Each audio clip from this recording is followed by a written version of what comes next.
Here I have a bottle of glycerin. It's getting a little old and dirty because the little pieces of wire that were put in there, I don't know how well you can see it. There's little clippings, little fine slivers of like steel or iron wire in there. So they're ferromagnetic. Okay, they will respond to magnetic fields. And this is glycerin, so that it's kind of a thick fluid. Now I'll have to shake this up a little bit. And this is a glass bottle, so I don't want to drop this. It'll make a huge mess if I do. So I'm going to try to, give me a minute here to get these shaken up. And so when I do that, you'll start to see how the iron file or the iron clips of wire are kind of throughout the bottle. And we'll try to keep that mixed up some. This is a cow magnet. Inside there, that metal part is called a cow magnet. This is something that farmers will feed to their cows, okay? And the reason why is one of the illnesses that cows can get is, from eating and grazing, sometimes they'll eat little pieces of metal and so forth. And the cow has 4 stomach compartments or something like that. And it can, if they goes through their digestive tract and they digest it, they can become very sick.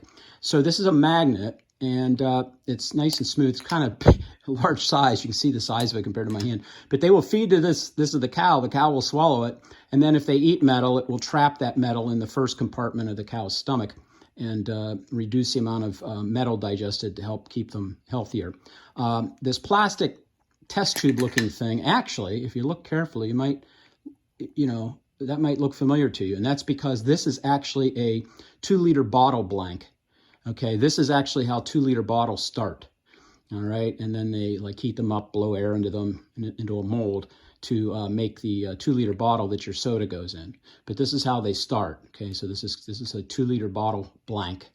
All right, and so what I'm going to do is, again, I got to mix this back up a little bit more.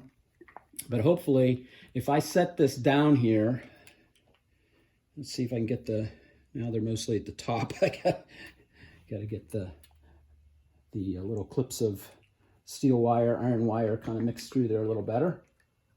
That's not too bad. And now, I don't know how well you can see it, but if I hold I don't know if this is showing up in the video or not, if I hold the cow magnet up against it, you'll start to see those iron filings responding. And you can see, the nice thing about this bottle is you can kind of see the 3-dimensional aspects of the field and so forth. So hopefully you see how those are lining up with the field lines around this magnet.